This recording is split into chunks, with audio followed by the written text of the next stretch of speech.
अस्सलाम वालेकुम रहमतुल्लाह। बिस्मिल्लाह रहमान रहीम। कल हमने यहाँ तक ये साइलेंट लेटर्स पढ़ लिए थे। अब लेसन नंबर 6 है, इसके बाद सिनोनिम्स। अच्छा, ये जो वर्ड है इसको अक्सर लोग सिनोनियम पढ़ते हैं, ठीक है, क्योंकि हमें आदत है, हम अरबी की तरह इसको भी हिज्जे करते हैं इंग्लिश को, तो ये हिज्जे के अतबार से सिनोनियम बनेगा। लेकिन असल प्रोनाउंसिएशन इसकी जो है वो सिनोनिम है। ये नीचे लिखा है, ठीक है। सिन ए नम, सिनोनिम, सिनोनिम, ठीक है, मीन्स सेम मीनिंग वर्ड। तो ये सिनोनिम है। अच्छा, सिनोनिम्स ये टॉपिक हो गया। It has same or nearly the same meaning as another word. बस उर्दू में मुतरादिफ कहते हैं। और यहाँ इसका माना ये लिखा है इस लाइन का मतलब कि इसका माना सेम होगा या तकरीबन सेम होगा, करीबी सेम माना होगा। अच्छा, अब पहला है हार्ड। हार्ड का माना जैसे मुश्किल होता है, इसी तरह डिफिकल्ट इसका मतलब भी मुश्किल है। इसी तरह बिग, बिग का माना बड़ा, और बिग का मतलब दूसरा दूसरा वर्ड है ह्यूज। ठीक है, बिग के कई मानी हैं, ठीक है, जैसे लार्ज हो गया और मार्वेलस हो गया, ठीक है, ग्रैंड हो गया। तो इस तरह बिग के कई मानी हैं, तो कोई भी वर्ड लगा सकते हैं, बिग, ह्यूज। जाइंट हमने पढ़ा था, वही बड़े के माने में आता है। इसके बाद है हार्ड। देखें, एक ये हार्ड है, एक दूसरा ये हार्ड है। तो हार्ड ये बिलमुकाबिल डिफिकल्ट के, मुश्किल के, और ये हार्ड सख्त वाला है, ठीक है। ये STIFF स्टिफ, इसका मतलब सख्त होता है। तो हार्ड का मतलब सख्त भी होता है, मुश्किल भी होता है, तो यहाँ पर सख्त वाला हार्ड मुराद है। और ये अल्फाज जो है याद हो जाएं, इसके लिए सबसे अच्छा तरीका क्या होता है, वो ये होता है कि आप उन अल्फाज को यूज़ करें। देखें, कोई डिक्शनरी होती है, मिसाल के तौर पर वर्ड्स याद करने का तरीका क्या होता है, इसके ऊपर बात चल रही थी। देखें, ये जो डिक्शनरी है, इस डिक्शनरी में मिसाल के तौर पर मैं ह्यूज लिखता हूँ, इंटर किया, ठीक है। अभी आप अच्छी डिक्शनरी की अलामत देखें, ये एक तो है कि बता रहे कि इसकी हैसियत क्या है, ये एडजेक्टिव है, इसी की सिफत है। इसके बाद इसको पढ़ने का तरीका huge, तरीका क्या है। huge, huge, ये यूके है, ये US है, ये इंग्लैंड, ये अमेरिका। इसके बाद इसकी मीनिंग है एक्सट्रीमली लार्ज इन साइज और अमाउंट। और इसके बाद ये जुमले हैं, ठीक है, इन सब में ह्यूज का लफ्ज़ शामिल है। तो सबसे अच्छा तरीका यही होता है कि आप किसी वर्ड को इस्तेमाल कर में ले आएं, वो आपको याद रहेगा इसका माना क्या है। तो यहाँ हम जो पढ़ रहे हैं इसको भी आम इस्तेमाल में हम यूँ करते हैं कि भाई जैसे ट्रेनर्स वगैरह होते हैं, कहते हैं भाई आपकी बॉडी बहुत स्टिफ है। स्टिफ बॉडी जो है हार्ट अटैक का बायस बन जाती है। तो आपकी बॉडी फ्लेक्सिबल नहीं है, ठीक है। तो स्टिफ का माना सख्त क्या आता है, ये इस जगह इस फील्ड में ज़्यादा ये इस्तेमाल होता है। इसके बाद स्मॉल, स्मॉल का माना छोटा, और टाइनी, टाइनी का माना भी छोटा। ये साइंस वगैरह की फील्ड में ज़्यादा इस्तेमाल होता है, ठीक है, टाइनी पार्टिकल्स, छोटे छोटे अज्जा। इसके बाद है फास्ट। फास्ट का माना तेज होता है, और क्विक का मतलब भी तेज और जल्दी के आता है, ठीक है, यहाँ तेज के माने में। जैसे this is a quick car, ये एक तेज गाड़ी है। इल, इल का माना बीमार, और सिक, सिक का मतलब भी बीमार। अच्छा, इल जो है वो आम बीमारी है, और सिक जो है यूँ समझ लें कि शदीद बीमारी है, जिसमें इंसान बिस्तर पे पड़ जाता है। लेकिन दोनों का माना बीमार पे। इसके बाद है नियर। नियर का माना होता है करीब, और ये क्लोज, क्लोज का माना भी करीब। अच्छा, क्लोज का एक दूसरा माना होता है बंद, ठीक है, लेकिन करीब भी होता है। जैसे हम कहते हैं कि करीब करीब आ जाए, तो इसके लिए इस्तेमाल करते हैं इंग्लिश में कम क्लोजर, ठीक है, क्लोजर। इसी तरह शायद आप लोगों ने देखा हो कि शादी वगैरह में दूल्हा दुल्हन उनका क्लोजअप बनता है, तो क्लोज उसके बाद अप लगा दें, यानी कि करीब होना। तो वो दोनों करीब करके तस्वीरें खींचते हैं। तो क्लोज का माना करीब होता है, और ये जो बंद करना है, ये भी करीब के ही माने में। इसका मतलब होता है कि दरवाजे को चौखट के करीब कर दें, ठीक है, ये बंद कर दिया। इसके बाद नीट। नीट का मतलब होता है साफ, ठीक है, नीट एंड क्लीन। ये आपको बहुत नजर आएगा, नीट एंड क्लीन। इसके बाद है ओल्ड। ओल्ड का माना है पुराना, ठीक है। और एंशंट, एंशंट का माना भी पुराना और कदीम। ये जो वर्ड है इसे पढ़ा जाता है एंशंट, ठीक है। CI की आवाज़ जो है वो शीन की आवाज़ बन रही है। अब ये किसी कायदे कानून में नहीं है, बस ये पुराने यानी कि ग्रीक लैंग्वेज, यूनानी जबान से ये अल्फाज लिए गए, तो इस वजह से इसको इस तरह पढ़ा जाता है, ठीक है। एनशंट, ANN हो गया, और CI की आवाज़ शीन की आएगी, और ENT शंट, ठीक है, एंशंट। ओल्ड का माना कदीम, पुराना। एंशंट का माना भी कदीम और पुराना। रिच और वेल्दी, ठीक है। रिच अमीर को कहते हैं, वेल्दी दौलतमंद को कहते हैं। ठीक है, तकरीबन सेम माना है। रिच जो है ज्यादा के माने में आता है कि एक बंदा है जिसके पास पैसे ज्यादा हो, रिच। और वेल्दी, वेल्दी दौलतमंद को कहते हैं। दौलतमंद आमतौर पर रिच से ज्यादा अमीर होता है। ठीक है, यानी कि ये वेल्दी जो है ये, इसके पास बहुत ज्यादा, यानी कि सबसे ज्यादा पैसे होंगे। और रिच के पास पैसे अच्छे खासे होंगे लेकिन वेल्दी से कम होंगे।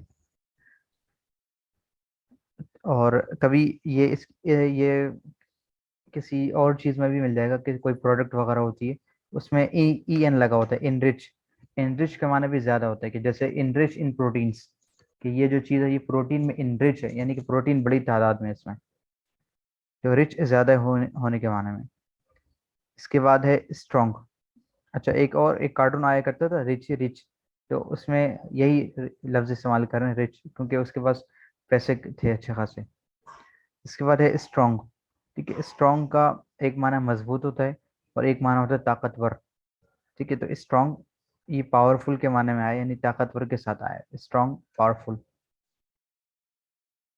इसके बाद ऊपर आ जाते हैं सेकंड ड्रॉप में, सैड। ठीक है, सैड का माना गमगीन। ठीक है, सैड सॉन्ग, गमगीन गाने। ठीक है, सैड स्टोरी, गमगीन कहानी। और ये अनहैप्पी, अनहैप्पी, गमगीन। ठीक है, हैप्पी का माना खुश होता है, और अन लग गया तो इसकी नफी हो गई, उलट उलट माना हो गया, मुतजाद बन गया। तो अनहैप्पी यानी कि गमगीन। इसके बाद है स्लिम। स्लिम का मतलब होता है पतला दुबला। जैसे सेलफोन है या स्मार्टफोन जैसे होता है, इससे कहते हैं भाई स्लिम फोन है। स्लिम का मतलब होता है बिल्कुल बारीक पतला सा हो। ठीक है, नोकिया 33 की तरह वो बड़ा ना हो, हथौड़ा ना हो, तो बिल्कुल पतली सी चीज उसको स्लिम कहते हैं। ठीक है, और कभी ऐसे इस्तेमाल करते हैं भाई तुम तो बहुत स्लिम स्मार्ट हो गए हो। ठीक है, तो पतले हो गए यानी कि। इसके बाद थिन, थिन का मतलब भी पतला होता है, लेकिन आमतौर पर ये इंसानों के लिए इस्तेमाल नहीं होता, चीज़ों के लिए होता है। जैसे किताब है थिन बुक, जो है इसका मतलब है पतली किताब। और थिन से ही थिनर है। ठीक है, पतला करने वाले, यानी कि जो नेल पॉलिश वगैरह पे थिनर लगाते हैं, तो थिनर उसका नाम इसलिए पड़ा है कि वो थिन करता है, उस नेल पॉलिश को पतला करता है, उसको निकालता है। ठीक है, लिक्विड फॉर्म में कन्वर्ट करके उसको फिर बहा देता है, तो थिनर, पतला करने वाला। स्लिम का मतलब पतला, थिन का मतलब पतला। वाइस, वाइस का मतलब होता है अक्लमंद। ठीक है, वाइस मैन अक्लमंद आदमी। और इंटेलिजेंट, इंटेलिजेंट का मतलब भी अक्लमंद और जहीन के आता है। ठीक है, वार्म, वार्म का माना होता है गर्म। और हॉट, हॉट का मतलब होता है ज्यादा गर्म। ठीक है, उबलता हुआ जैसा, बिल्कुल यख जो गर्म होता है, यख तो नहीं, बिल्कुल जो गर्म होता है। अच्छा, ये गीजर वगैरह देखेंगे आप, उसमें तो पहले नॉर्मल होगा, नॉर्मल के बाद वार्म आएगा, वार्म के बाद जो है वेरी वार्म, उसके बाद हॉट आएगा। ठीक है, तो हॉट जो है लास्ट में आता है, बिल्कुल खोलता हुआ जैसा होता है, तो वो हॉट मुराद है। और वार्म का मतलब आम गर्म मुराद है। ठीक है, जैसे हमने कूल और कोल्ड का पढ़ा था, तो कोल्ड का मतलब होता है यख ठंडा। ठीक है, और कूल का मतलब होता है ठंडा, रूम कूलिंग जैसे होती है, एसी करता है, तो ये माना है। तो वार्म का मतलब है कम गर्म। ठीक है, और हॉट का मतलब है खोलता हुआ गर्म या शदीद गर्म। इसके बाद यंग। ठीक है, यंग का मतलब होता है जवान। और टीन, टीन का मतलब भी होता है जवान। ठीक है, एक वर्ड इसके साथ संबंधित होता है, टीन एजर। ठीक है, टीन एजर का मतलब है कम उम्र वाले। ठीक है, एज का मतलब उम्र, और एज के बाद ई आर जैसे लग जाए, आखिर में आर लग जाए, एजर, तो एजर मतलब होता है उम्र वाले। तो टीन एजर कम उम्र वाले। तो यंग का मतलब जवान, और टीन एजर या टीन इसका मतलब भी जवान के। ठीक है, इसी तरह एक और वर्ड है, यंग से वो वर्ड निकलता है, वो निकलता है यूथ। ठीक है, YOUTH। यूथ का मतलब भी जवान होता है। ठीक है, तो यूथ से ही फिर वो यूथिया वगैरह जो बनाया गया है, वो इसलिए कि इमरान खान वगैरह जो है इनके साथ ज़्यादा जवान लोग, कॉलेज यूनिवर्सिटी के ज़्यादा लोग आते होते हैं, शामिल होते हैं इनके जलसों में। तो वो यंग से यूथ होता है, यूथ का मतलब जवान तबका, और यूथ से यूथिया बना दिया उसे। उसके बाद है गुड। गुड का मतलब है, गुड के कई माने, एक माना अच्छा है, एक माना दुरुस्त है, और कई माने में, तारीफी कलिमात में भी ये इस्तेमाल होता है। ठीक है, और दूसरा है इसके मुकाबले में लिखा फाइन। फाइन का मतलब ठीक। ठीक है, जैसे तबीयत बताएं तो कहते हैं आई एम फाइन। ठीक है, how are you, I am fine. इस तरह आई एम गुड ये भी हो सकता है। ठीक है, मैं अच्छा हूँ, आई एम गुड। लेकिन ये ज़्यादा इस्तेमाल नहीं होता, ये हमारे यहाँ बाहर ही इस्तेमाल होता है। ठीक है, आई एम फाइन ये हमारे आम है, आई एम गुड ये भी ठीक है। ठीक है, और एक गुड आता है बैड के मुकाबले में। ठीक है, अच्छा और बुरा, तो वो अलग है। यहाँ फिलहाल एक ही माना लिखा है। इसके बाद राइट। ठीक है, RIGHT, यहाँ भी जी और एच एक साथ है तो ये साइलेंट है। RIT right. ठीक है, RIT रिट नहीं होगा। RIT right. राइट का माना सही, और करेक्ट, करेक्ट का मतलब भी सही।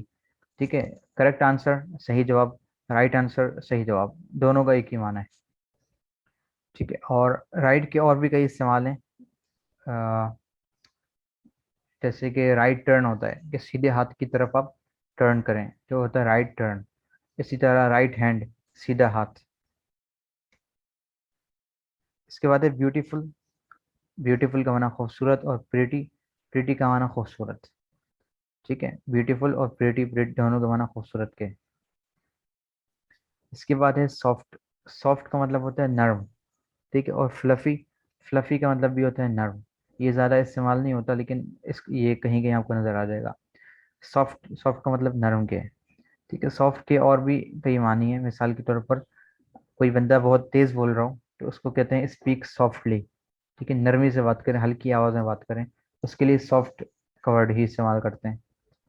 इसके बाद लेट। लेट का मतलब है देर हो जाना, ताखिर हो जाना। और डीले, डीले का मतलब भी ताखिर हो जाना, देर करना। ठीक है, दोनों ताखिर के माने में। और फुल, फुल के कई मानी है, भरा हुआ होना और दीगर तो यहाँ फुल बमुकाबला कंप्लीट क्या है। ठीक है, फुल कोई, जैसे कि कोई चीज़ है टैंक फुल है, और टैंक, टैंक नहीं है, यहाँ टैंक नहीं लगा सकते, यहाँ कोई और चीज़ है जो कि फुल है और उसके मुकाबले में कंप्लीट है। ठीक है, इनका इस्तेमाल अलग अलग जगहों पर अलग अलग चीज़ों में होगा। ठीक है जी, इसके बाद नीचे लिखा है कि all these words are adjectives. ये तमाम अल्फाज जो हैं वो एडजेक्टिव्स हैं।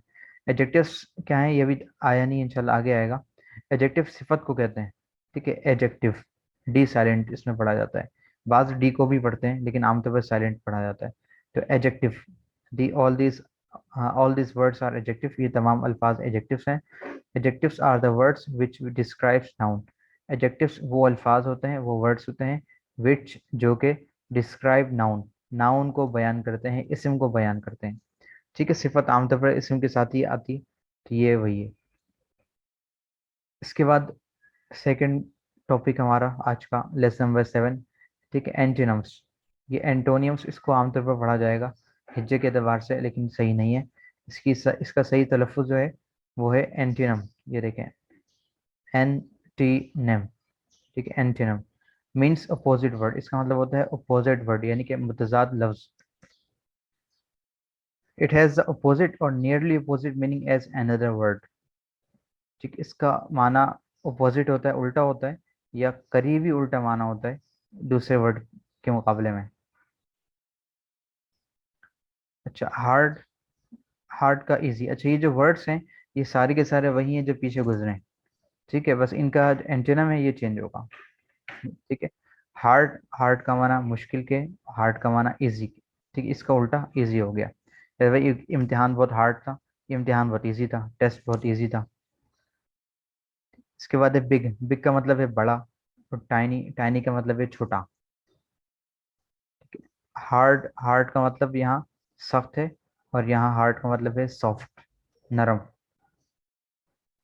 ठीक है, स्मॉल, स्मॉल का मतलब छोटा, और लार्ज, लार्ज का मतलब बड़ा। फास्ट, फास्ट का मतलब तेज। स्लो, स्लो का मतलब आहिस्ता। ठीक है, ILL इल, इल का मतलब बीमार, और फिट, फिट का मतलब सही। यहाँ फाइन भी लगा सकते हैं कि आई एम इल, मैं बीमार हूँ। इसका अगर उल्टा जुमला बनाए तो आई एम फाइन, मैं ठीक हूँ। आई एम फिट, मैं भी ठीक हूँ। ठीक है, एक ही बात है। और फिट एंड फैट ये भी इस्तेमाल होता है कि I am fit and fat, मैं ठीक हूँ। इसके बाद नियर। नियर का मतलब करीब होता है, और फार, फार का मतलब होता है दूर। नीट, नीट का मतलब होता है साफ, साफ सुथरा।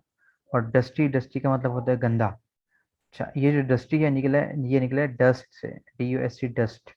डस्ट के तकरीबन दो तीन मानी। एक माना डस्ट का है गुबार, ठीक है, जो गंदगी मट्टी वगैरह जैसे होती है, गुबार, वो डस्ट कहलाता है।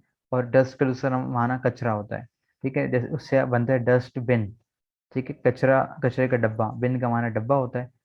ठीक है, और डस्ट का मतलब गर्दो गुबार के भी आता है, कचरे के भी आता है।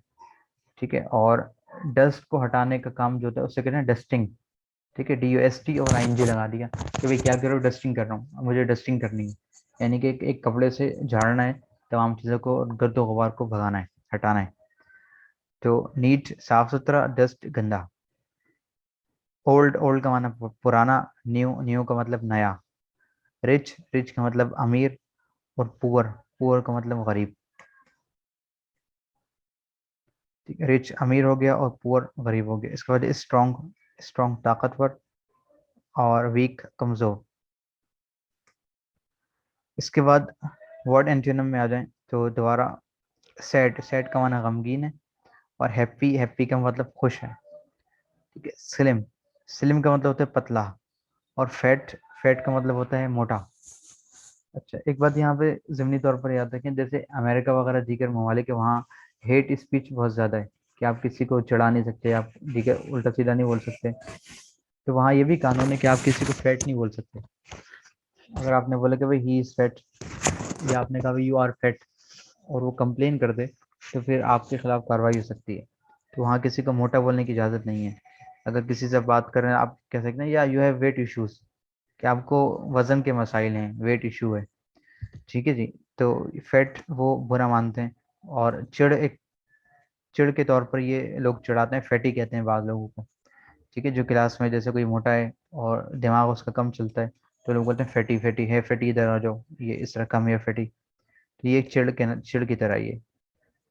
क्योंकि वहाँ वेट का काफ़ी बड़ा मसला है। कुछ दिनों पहले रिपोर्ट आई कि दुनिया में 1 करोड़ लोग जो हैं वो मोटे हो चुके हैं। ठीक है, और तकरीबन 1 अरब लोग मोटे हो चुके हैं। और 7 अरब जो है वो तकरीबन मोटे नहीं है, पतले हैं। इसके बाद जो है वाइस। ठीक है, वाइस का मतलब होता है अक्लमंद। और स्ट्यूपिड, स्ट्यूपिड का मतलब होता है बेवकूफ़। ठीक है, वाइस का माना अक्लमंद, स्ट्यूपिड का माना बेवकूफ़। STUPID, stupid. ठीक है, इसको थोड़ा सा खींच के पढ़ते हैं, स्ट्यूपिड। इसके बाद है वार्म। वार्म का मतलब होता है गर्म। ठीक है, और कोल्ड, कोल्ड का मतलब होता है ठंडा।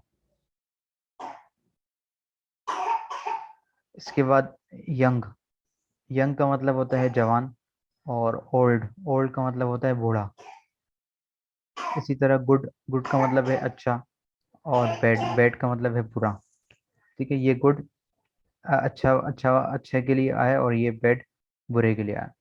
इसके बाद राइट, राइट का मतलब सही के। और रॉन्ग, रॉन्ग का मतलब है गलत। ठीक है, right answer, wrong answer. Beautiful, beautiful का माना है खूबसूरत। और ये वर्ड इसे पढ़ते हैं अगली। ठीक है, अगली का माना होता है बदसूरत। ठीक है, UGLY, अगली। सॉफ्ट, सॉफ्ट का मतलब होता है नरम। और लाउड, अच्छा ये सॉफ्ट, सॉफ्ट का मतलब ये हल्के, जैसे कि स्पीक सॉफ्टली। ठीक है, नरमी से बात करें, नरमी से बोलें। और ये होता है लाउड, बुलंद आवाज में बात करें। ठीक है, सॉफ्ट कई मानों में इस्तेमाल होता है। ठीक है, हार्ड का, हार्ड के मुकाबले में भी सॉफ्ट आ सकता है। और ये लाउड के मुकाबले में भी सॉफ्ट आ सकता है। इसके बाद है लेट। लेट का मतलब ताखीर। और अर्ली, अर्ली का मतलब है जल्दी।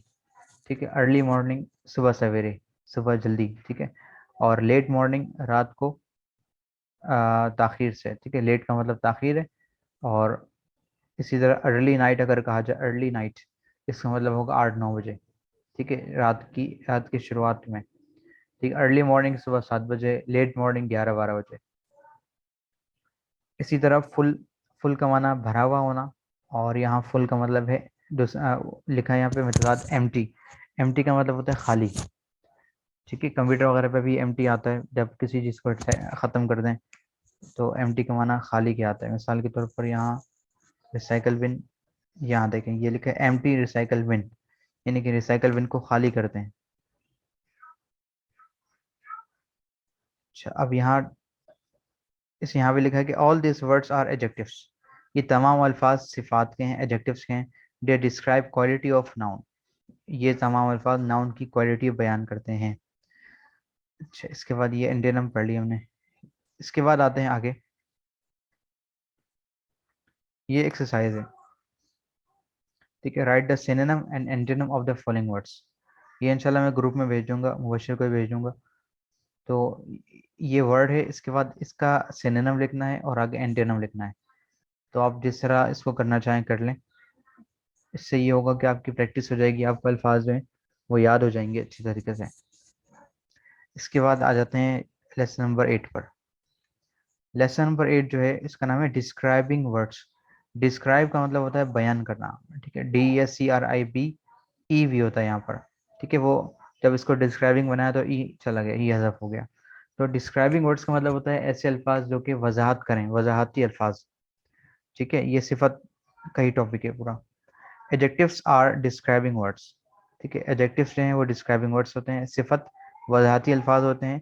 डे डिस्क्राइब, ये अल्फाज वजाहत करते हैं। क्वालिटी, क्वालिटी की।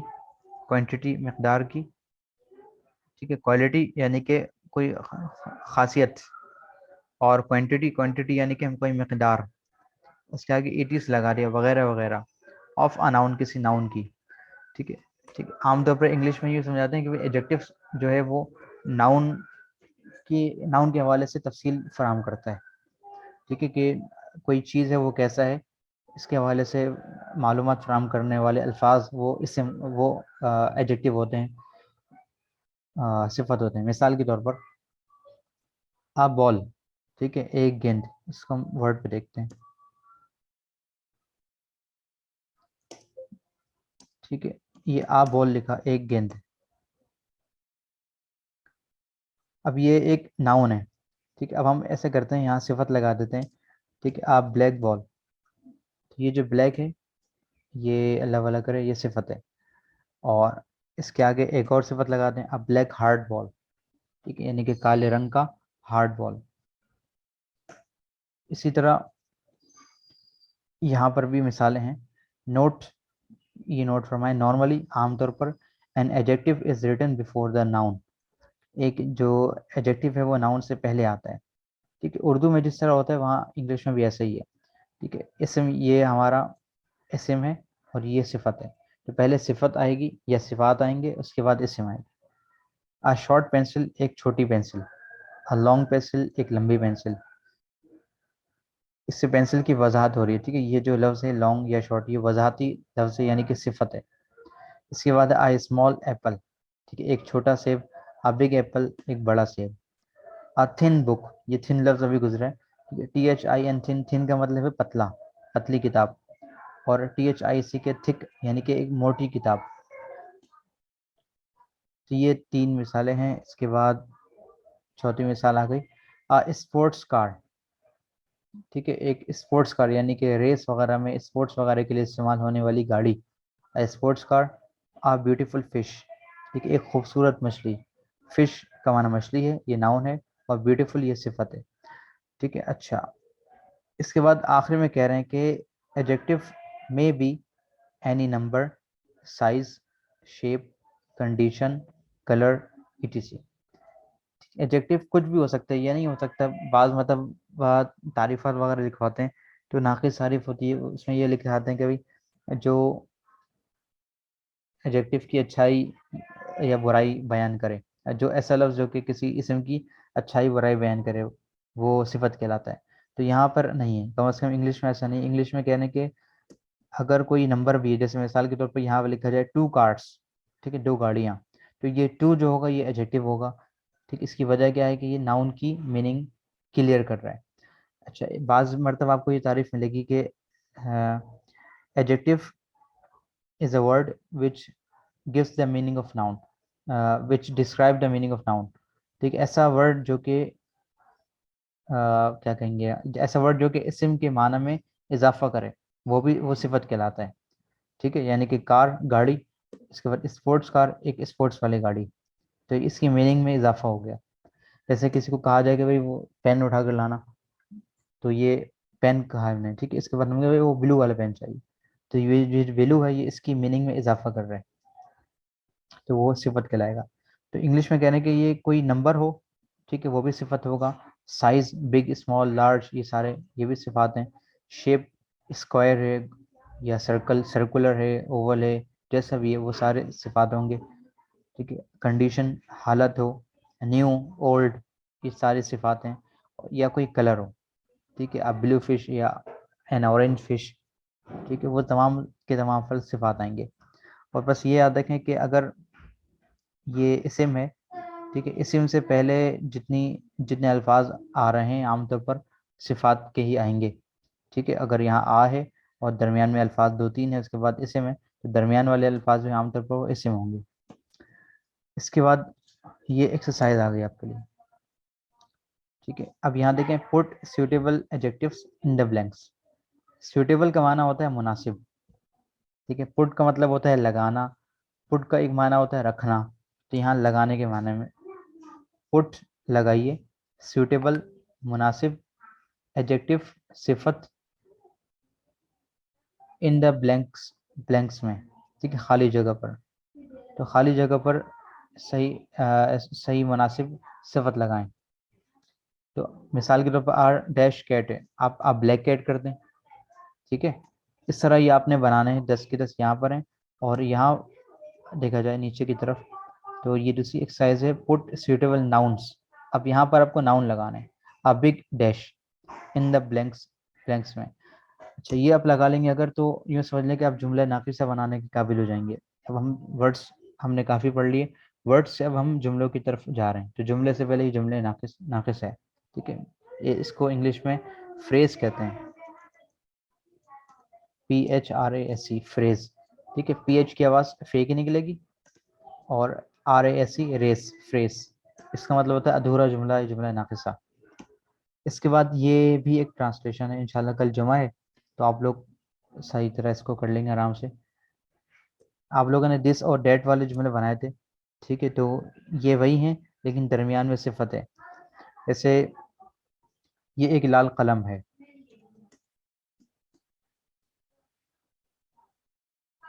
ये कॉपी पेस्ट तो नहीं हो रहा, ये एक लाल कलम है।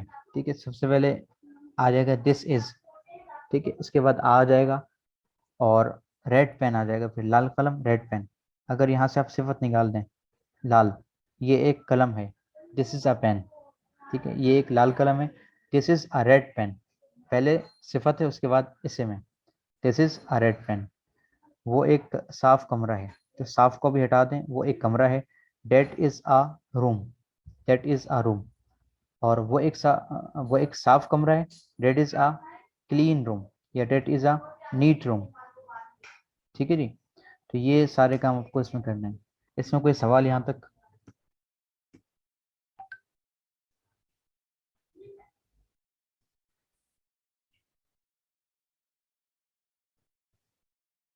ठीक है जी,